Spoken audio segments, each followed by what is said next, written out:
The cold monitor light reflected in the doctor's eyes as he pressed play, and the world I knew disintegrated into static and shadows. On the screen, a figure moved with the practiced silence of a ghost, leaning over the plastic bassinet where my 48-hour-old daughter lay struggling for her next breath. I saw the hand descend. I saw the deliberate, steady pressure. And then, the face turned toward the camera, illuminated by the infrared glow of the nursery's security system. I didn't just see a criminal, I saw my life's foundation crumble. My knees hit the linoleum floor with a sickening thud. Beside me, the air turned violent as Ethan's fist collided with the drywall, the sound of splintering wood punctuating the suffocating silence of the hospital room. The journey to that moment of total devastation began with 2 pink lines and a celebration that felt like the start of a fairy tale. We had spent 5 years navigating the sterile hallways of fertility clinics and the emotional wreckage of negative tests. When the results finally changed, we were standing in our kitchen, the late afternoon sun spilling across the tile. Ethan held me so tight I could feel his heart hammering against my ribs.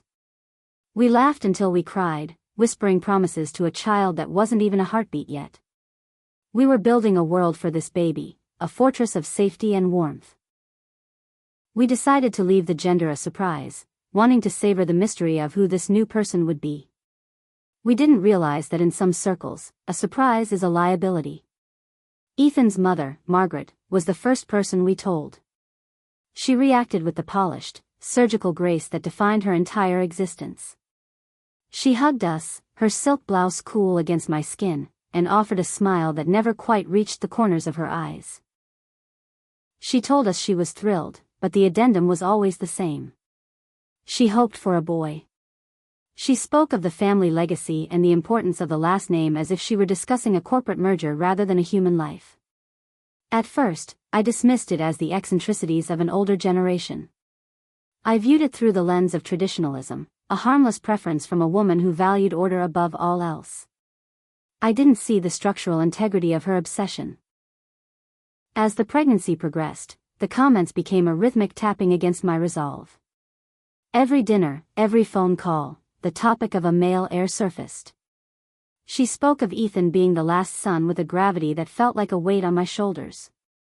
When I voiced my discomfort to Ethan, he utilized the standard defense of a child who has grown used to a parent's toxicity. He called her old-fashioned. He suggested she didn't mean anything by it. He exercised a form of emotional mitigation that kept the peace but left me standing in the path of her growing intensity. It was my first lesson in how silence acts as a catalyst for catastrophe. The labor was a grueling, 30-hour marathon that pushed my body to its absolute physical limits. When the doctor finally lifted the baby and announced it was a girl, a wave of pure, unfiltered relief washed over me. We named her Lily. She was perfect, a tiny, screaming testament to everything we had fought for.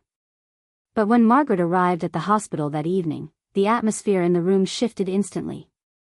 The temperature seemed to drop 10 degrees.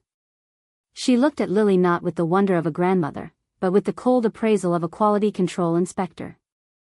She told me I had done well, as if I had completed a difficult assignment but failed to earn the extra credit. If you have ever felt that cold chill of being judged by someone who should love you, hit the like button now so I know I am not the only one who has lived through that silence. By the third day, the subtle comments turned into explicit demands. Margaret sat by my hospital bed, the scent of her expensive perfume clashing with the antiseptic air, and told me to make sure the next one was a boy. My daughter was barely 72 hours old, and she was already being treated as a placeholder. I looked at Ethan, expecting him to draw a line in the sand, but he was staring out the window at the city skyline. His lack of intervention was a silent endorsement in Margaret's eyes. She saw his quietness as a green light to continue her psychological campaign. The fourth day brought a terrifying escalation. Margaret returned with a gift of fruit and a warning dressed as advice. She told me I needed to begin preparing my body for the next pregnancy immediately if I wanted to improve the odds of having a son. The sheer clinical coldness of her words made my skin crawl. I was still bleeding, still healing from the trauma of birth, and she was already planning the replacement of the child currently sleeping in the bassinet. I felt a surge of maternal instinct so sharp it was physical. I wanted her out of the room. I wanted her away from my daughter. But the protocols of family politeness kept me tethered to my seat. That night, the exhaustion finally won. I fell into a heavy, drug-induced sleep, only to be jolted awake by the frantic rhythm of code blue alarms. The hallway was a blur of blue scrubs and shouting. A nurse burst into my room, her face a mask of professional panic, and told me Lily was in cardiac arrest. I ran down the hall barefoot, my surgical stitches pulling with every step. I watched through the glass as a team of doctors performed chest compressions on a body no bigger than a loaf of bread. The sound of the flatline monitor is a noise that never truly leaves your ears. It is a frequency of pure horror. The medical team managed to restart her heart, but the victory was short-lived. A lead physician, his expression grave and unreadable, ushered us into a private consultation room. He didn't lead with medical jargon or talk about congenital defects. He spoke about intent. He spoke about the physical evidence of suffocation. He placed a tablet on the table and initiated the playback of the nursery footage. The timestamp read 2:13 a.m. We watched a figure walk with terrifying purpose toward Lily's bed. We watched the hand cover her face. We watched the life drain out of our daughter while the person responsible looked directly into the lens. The betrayal was a multifaceted trauma. It wasn't just the attempted murder. It was the realization that the monster lived in our guest room. It was the realization that every time I had complained about Margaret's comments, I was actually describing the early warning signs of a killer. Ethan's reaction was a visceral explosion of grief and guilt. He wasn't just angry at his mother, he was angry at the version of himself that had told me I was overreacting. He slammed his fist into the wall again and again, his knuckles weeping blood, trying to externalize a pain that was rooted deep in his marrow. As the sun began to rise over the hospital, the legal machinery began to turn. Detectives arrived to take statements, their voices low and methodical. Margaret was already in custody, having been intercepted by security in the lobby. Through the observation window, I could see her. She wasn't weeping or begging for forgiveness. She was arguing. She was indignant. She looked like a woman who believed she had been interrupted while performing a necessary, if unpleasant, chore. She truly believed that the preservation of a male bloodline justified the disposal of a female life. I sat in the plastic chair, my hands shaking so hard I had to sit on them. I told the detectives everything. I recounted every comment about the heir, every cold look, every demand for a grandson. Hearing the words out loud made the reality of our situation feel like a fever dream. I had invited this woman into my home. I had let her hold my child. I had trusted the biology of motherhood to act as a safeguard against evil. I was wrong. Sometimes the people who share your blood are the ones most likely to spill it. Ethan sat beside me, his head in his hands. He whispered that he thought she was just cruel, not dangerous. It was a distinction without a difference in the wake of a cardiac arrest. His failure to protect us wasn't born of malice, but of a lifetime of conditioning. He had been raised to view his mother's intensity as a form of love, or at least a form of duty that had to be endured. Now, that endurance had nearly cost us everything. We were no longer a family, we were a crime scene, waiting for the evidence to be processed. In the NICU, Lily was a landscape of tubes and wires. She looked like a fragile bird trapped in a high-tech cage. I touched the plastic of the incubator, the barrier between me and my child feeling like a metaphor for the distance I had allowed to grow between my intuition and my actions. I whispered an apology to her, promising that if she just kept breathing, I would spend the rest of my life ensuring that no one from that bloodline ever touched her again. I didn't know then that the shadow of the family tree was much longer than I imagined. The next morning brought a confession that was more chilling than the act itself. The detective informed us that Margaret had been entirely transparent about her motives. She told them that a girl was of no use to the family. She viewed Lily as a failed investment that needed to be liquidated so the account could be reopened for a son.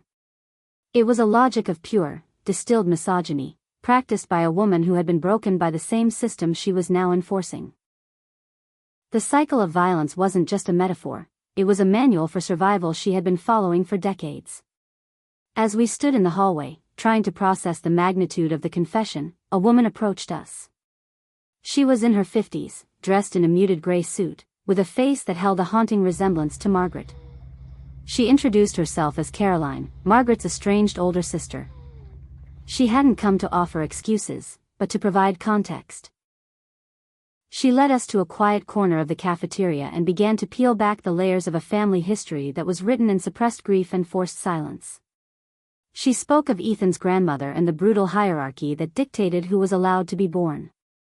Caroline's voice was steady as she described the 3 sisters Margaret had lost before Ethan was conceived. She spoke of forced abortions and a household where a woman's value was tethered entirely to the contents of her womb. Margaret hadn't just been a perpetrator, she had been a victim of a psychological war that had lasted for generations. She had been taught that only a son could provide safety, and she had internalized that lesson until it became a lethal obsession. It was a revelation that complicated the narrative but didn't soften the edges of the crime. I listened to the history of the house Ethan had grown up in, a house built on the bones of daughters who weren't wanted. I realized that the tradition Ethan had asked me to respect was actually a long-term trauma response. But as I looked toward the NICU where my daughter was fighting for her life, the empathy I felt for Margaret's past evaporated. Trauma explains behavior, but it doesn't excuse it. Being a victim doesn't grant you the right to create new victims. Caroline agreed. She looked at Ethan and told him that his mother had become the very thing she once feared. 3 days later, Ethan went to the detention center to face the woman who had raised him. I stayed in the hospital, my hand never leaving the side of the incubator. When he returned, he looked like a man who had seen the end of the world. He told me that Margaret hadn't expressed regret for Lily's pain. She had expressed regret that she hadn't succeeded. She told him she did it for him, so he could have the legacy he deserved. It was the final, definitive break. Ethan had looked into the eyes of the person who gave him life and saw only a void where a soul should be. He sat on the floor of the NICU and told me he had said goodbye for the last time. He told her that he didn't want an heir, he wanted a daughter. He told her that the poison ended with him. It was a moment of profound moral clarity, but as he spoke, I saw a figure standing at the end of the hospital corridor. It was an older man, tall and shadow-like, watching us from the darkness. He didn't move. He didn't speak. He just stood there, a silent sentinel for a family name that was currently being dismantled. When I blinked, he was gone, leaving behind a question I wasn't ready to answer. The figure at the end of the corridor was a premonition I wasn't prepared to acknowledge. I told myself it was the exhaustion playing tricks on my eyes, a trick of the fluorescent lights and the jagged edges of my own nerves. But the memory of that silhouette followed us home like a persistent shadow. We fled the city 6 months after the arrest, moving 2 states away into a house that smelled of fresh paint and possibilities. We chose a town with no history, a place where our names meant nothing to the local grocer or the librarian. We were ghosting our own lives, trying to build a sanctuary on a foundation of secrets. Lily grew in spite of the trauma that had greeted her arrival. She reached for the sun through the windows of our new living room, her laughter a bright, defiant sound that filled the empty spaces of our quiet house. To the neighbors, we were a young couple starting over, perhaps a bit too private, perhaps a bit too vigilant with our locks. They didn't see the way Ethan checked the perimeter of the yard every night before bed. They didn't see the way I froze every time a dark blue truck slowed down near our driveway. We were living in a state of high alert peace, a tactical retreat from a war that hadn't officially ended. The trial was a cold, distant affair handled by lawyers and paper trails. Margaret was sentenced to 12 years in a state facility, a number that felt both too long and not long enough. We didn't attend the sentencing. We didn't need to see her face to know the conviction in her eyes hadn't wavered. Caroline sent us updates occasionally, letters filled with a mixture of pity and resolve. She was the only bridge left to a past we were trying to burn. She told us that Richard had retreated into a silence that was almost as loud as Margaret's obsession. He was the ghost in the machine of the family legacy. 4 years of silence can make you dangerous. It makes you believe the threat has dissipated, that the monster has finally starved to death in the dark. Lily was 4, a whirlwind of purple boots and endless questions, when the first cracks appeared in our fortress. It started with a padded envelope that had no return address. Inside was a tarnished silver baby bracelet, an heirloom I recognized from the few photos Ethan had kept. There was no signature, only a single sentence written in the kind of block lettering used by people who want to remain anonymous but heard. A family name should not end with a girl. The paper felt hot in my hands, a brand that marked us even in our hidden life. I didn't tell Ethan immediately. I spent an hour staring at the bracelet, wondering how they found us, how the reach of that narrow-minded malice could span hundreds of miles. When I finally showed him, the look that crossed his face wasn't fear, it was a weary, bone-deep recognition. He didn't ask who sent it. We both knew the source wasn't the woman behind bars, but the man who had stood by and watched her try to become a murderer. If you've ever looked at a gift and felt a cold knot of dread in your stomach instead of gratitude, hit the like button because you know that some ties are meant to be severed, not celebrated. The bracelet was a scout, a reconnaissance mission before the actual invasion. A week later, I saw the truck.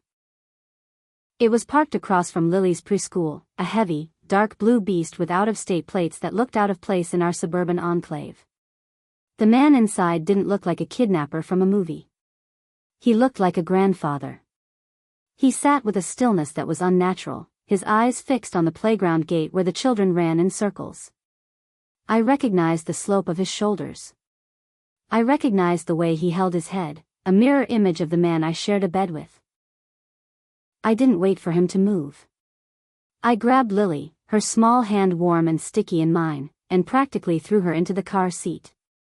I drove home with my heart hammering a frantic rhythm against my ribs, my eyes constantly darting to the rearview mirror. He didn't follow us. That was the most terrifying part. He didn't need to follow us because he already knew exactly where we were.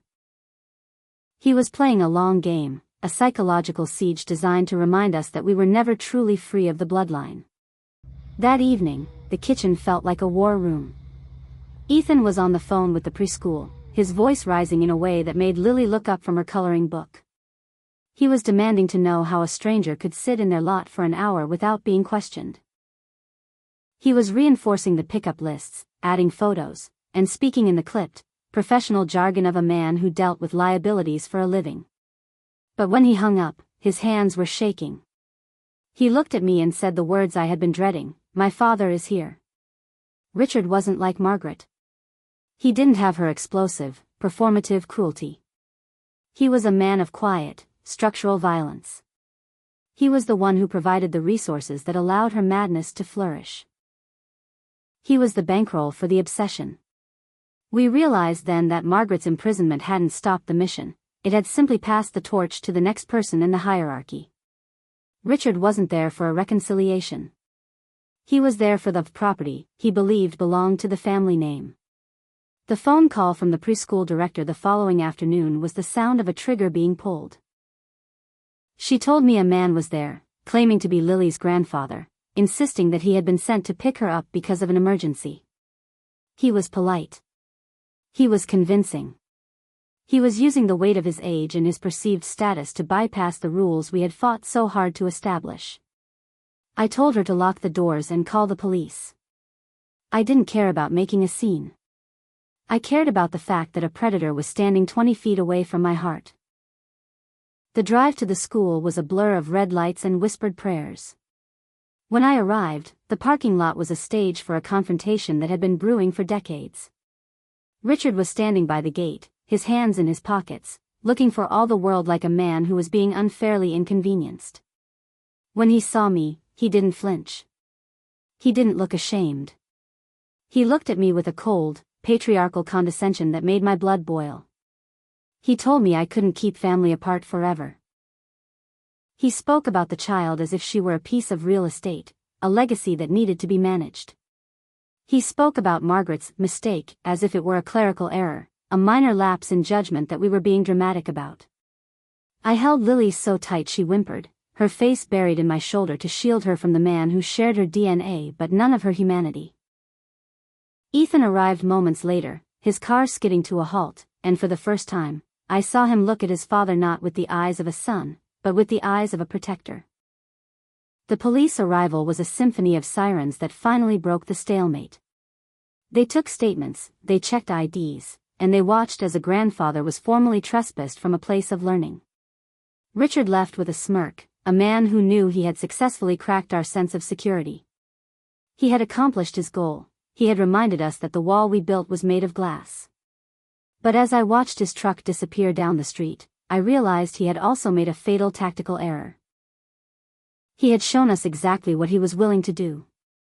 We spent the next 48 hours in a fever of legal filings.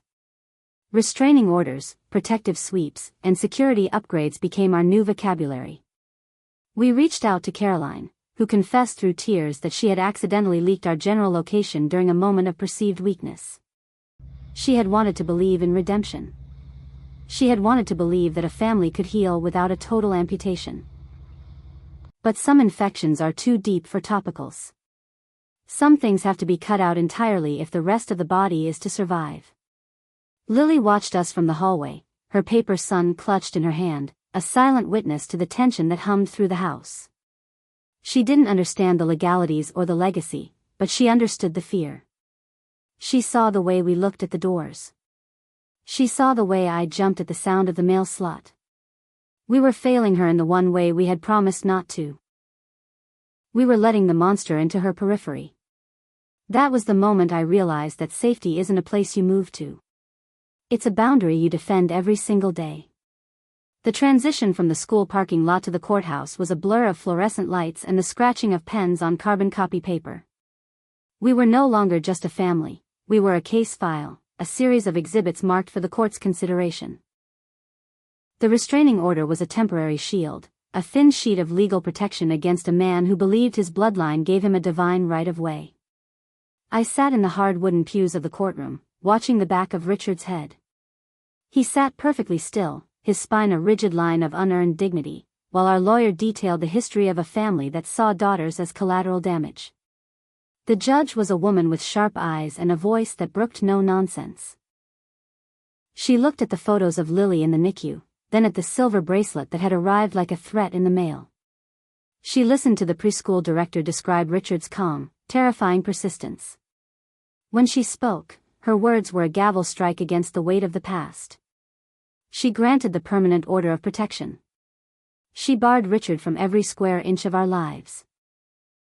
For a moment, sitting in that high-ceilinged room, I felt like I could finally draw a breath that didn't taste like copper and adrenaline. But legal papers are only as strong as the people who respect them. Richard didn't look defeated when he was escorted from the room, he looked patient. It was the patience of a hunter who knows the terrain better than the prey. As he passed our table, his eyes met Ethan's for a fraction of a second. There was no anger there, only a cold, recognizable disappointment. He didn't see a son protecting his child, he saw a traitor to a legacy. That look told me that while the law had drawn a line, the war for our daughter's future was shifting into a new, more dangerous phase. We returned home to a house that felt like a fortress under siege. We installed cameras that fed directly to our phones, infrared eyes that watched the perimeter while we tried to sleep. Every notification was a heart attack. Every rustle of the wind through the oak trees was a footstep on the porch. We were living in a paradox of safety, surrounded by technology designed to keep the world out, yet feeling more exposed than ever. The silence of the house was heavy, a physical pressure that made the air feel thick and difficult to move through. Lily sensed the shift in the atmosphere. She stopped asking for playdates and started staying closer to the center of the rooms, away from the windows. She began to draw pictures of houses with no doors and fences made of bright, jagged lines. She was absorbing the architecture of our fear, mapping out the boundaries of a world that was shrinking every day. It broke my heart to see her vibrant, chaotic energy being funneled into the narrow channels of self-preservation. We were trying to save her life, but in the process, we were stifling her childhood. If you have ever had to explain to a child why they can't play in their own front yard, hit the like button so I know I'm not alone in that heartbreak. Ethan began to descend into a specialized kind of obsession. He spent hours researching the financial tentacles of his father's estate, looking for the leverage that would force a final retreat. He used his professional training to map out the accounts and the holdings, seeking the technical kill shot that would dismantle Richard's influence. He was fighting a war of attrition, trying to drain the swamp that allowed the family legacy to survive. He stopped eating, stopped laughing, and started looking more and more like the man he was trying to destroy. The first sign that Richard was moving again wasn't a physical appearance, but a financial one. My freelance clients began to receive anonymous tips about my unstable domestic situation and legal entanglements.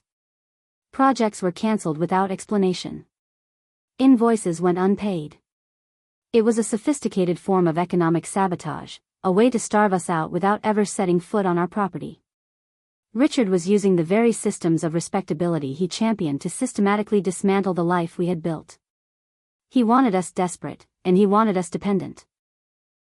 I sat at my desk, watching the contract terminated emails flood my inbox, and realized the depth of the calculation.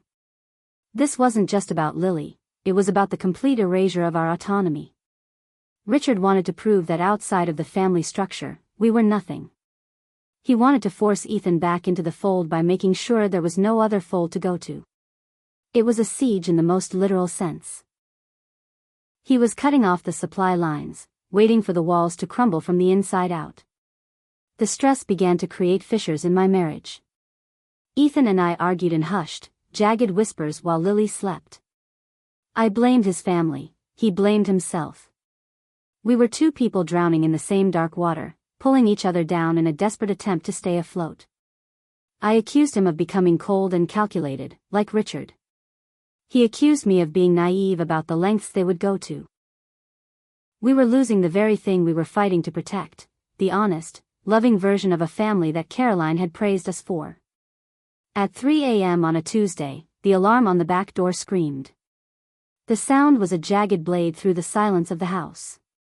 Ethan was out of bed before I was even fully conscious, a baseball bat in one hand and his phone in the other. I ran to Lily's room, locking the door behind me and pulling her into the closet, covering her mouth with my hand just like Margaret had once done to stop her breathing. The irony of that physical echo nearly made me vomit. I held her, shaking, while I heard the heavy thud of footsteps on the stairs. The footsteps didn't belong to a stranger. They belonged to a process server, a man hired to deliver a lawsuit in the middle of the night. Richard wasn't coming for Lily with his hands. He was coming for her with a petition for grandparental visitation rights and a claim of parental unfitness. He had used the alarm as a diversion, a way to ensure the papers were served in the most dramatic way possible. As the man retreated into the night, Ethan stood in the hallway, the legal documents trembling in his hand, his face a mask of pure, murderous exhaustion. The petition was a masterpiece of legal gaslighting. It painted us as paranoid, unstable, and vindictive parents who were withholding a child from her loving extended family out of spite. It cited the unfortunate incident with Margaret as an isolated tragedy that shouldn't be held against the entire lineage. It was a direct assault on our reality, a way to use the courts to rewrite the history of our trauma. Richard was trying to take our daughter through the front door, wearing a suit and carrying a briefcase. We realized then that we couldn't just hide. We couldn't just build higher walls or buy more cameras. The only way to stop a legacy of silence is to speak so loudly that the foundation cracks. Ethan looked at me in the dim light of the kitchen, the legal papers scattered across the table like shrapnel, and I saw the shift. He was done playing defense. He was done trying to outmaneuver a ghost. He picked up his phone and called the one person who knew where all the bodies were buried. Not the legal ones, but the ones the family had spent 100 years trying to forget. Caroline answered on the third ring.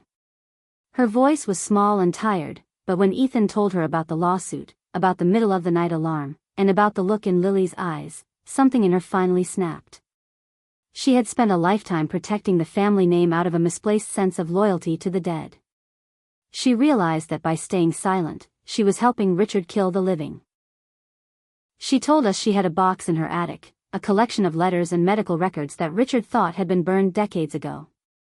The contents of that box were the nuclear option. They didn't just contain evidence of Margaret's obsession, they contained the proof of Richard's direct involvement in the disappearance, of 2 other daughters in the generations before us. It was a history of systemic, premeditated femicide disguised as family tradition. It was the truth that would finally end the name Richard was so desperate to protect. As the sun began to rise, we didn't feel like victims anymore. We felt like the end of a very long, very dark story. The attic of Caroline's house smelled of dust and forgotten shames. The box she pulled from the shadows was heavy, bound in twine that felt like brittle bone. Inside lay the ledger of a family that had spent a century pruning its own branches to ensure only sons survived the winter. There were medical bills from clinics that no longer existed, paid in cash by Richard's father and his father before him. There were letters from desperate women begging for the lives of their unborn daughters, only to be met with the cold, administrative silence of the men who owned them. This wasn't just history, it was a blueprint for the crime Margaret had tried to commit in that hospital nursery. I ran my fingers over a letter dated 40 years ago, the ink fading but the agony still sharp on the page. It was a roadmap of systemic erasure. Every time a girl was born into this line, she was treated as an error to be corrected or a ghost to be ignored. Richard hadn't just watched Margaret descend into madness, he had curated the environment that made her inevitable. He was the architect of the vacuum. Seeing the evidence in black and white changed something fundamental in my resolve. We weren't just fighting for Lily's safety anymore. We were fighting to burn the entire ledger to the ground. If you've ever discovered a secret that changed everything you thought you knew about your own history, hit the like button so we can stand together in the truth. We didn't take the box to a lawyer first. We took it to the press. Ethan understood that in the legal world, Richard could buy time, buy silence, and buy specialized experts to bury the truth under a mountain of motions. But the court of public opinion is far less forgiving of a legacy built on the blood of children. We met a journalist in a dimly lit diner, someone who specialized in the intersection of corporate power and domestic horror. We laid out the records, the letters, and the silver bracelet that had been sent as a threat. We gave them the infrared footage from the nursery.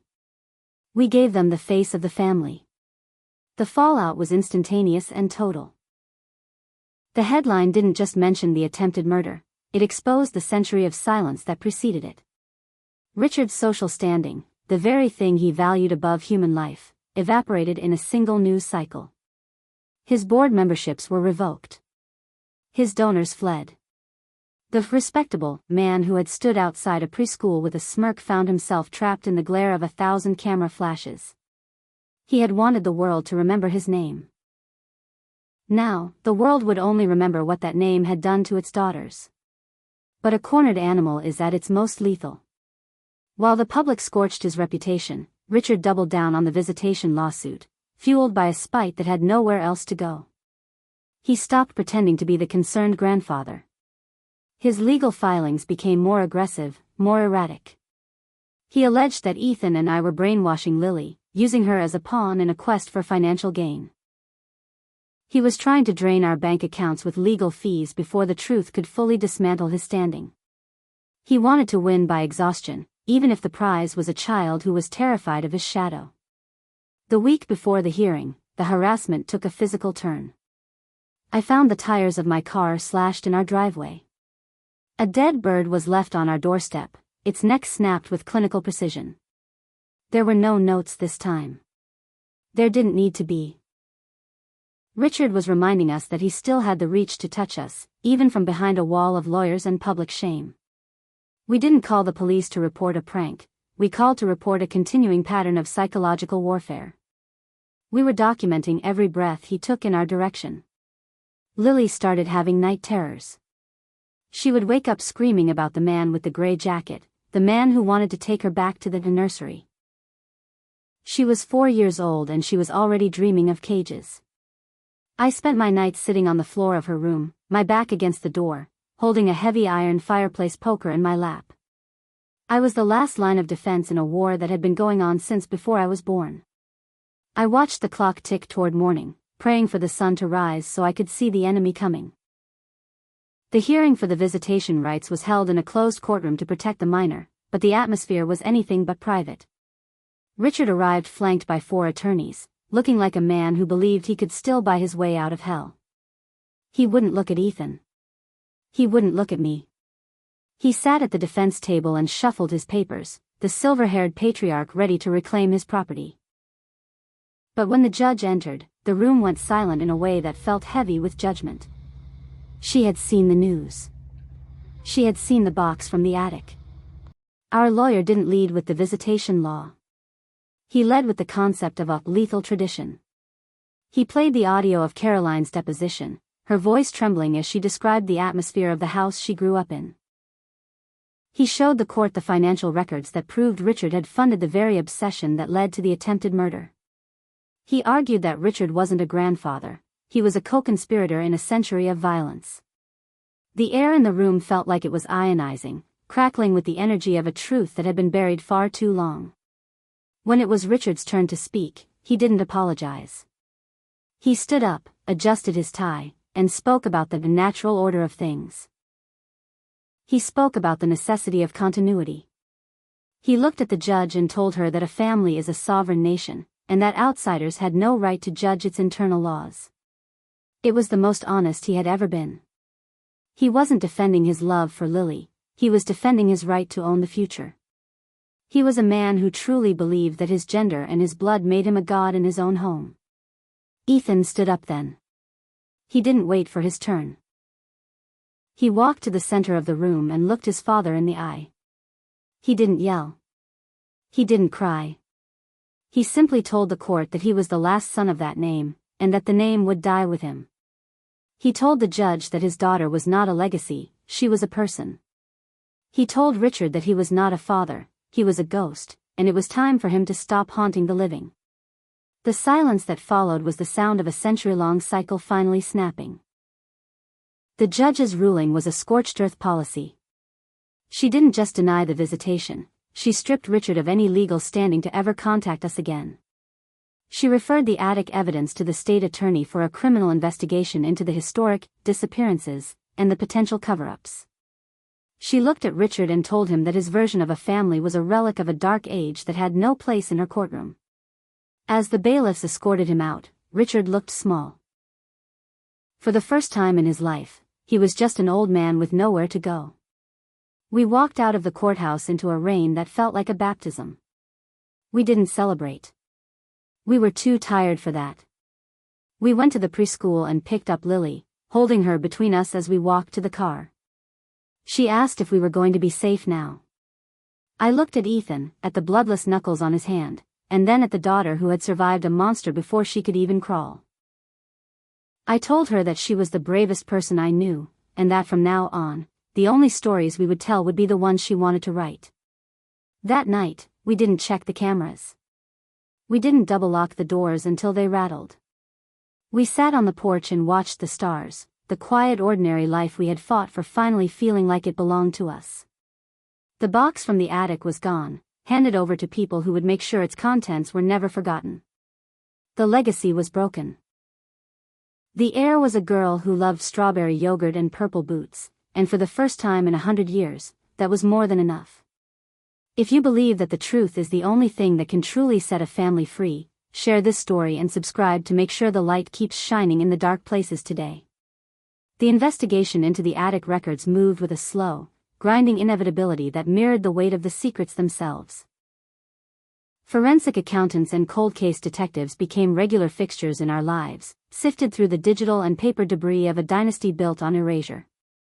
Richard's assets were frozen as the state looked into the suspicious deaths and medical complications of female infants dating back to the late 70s.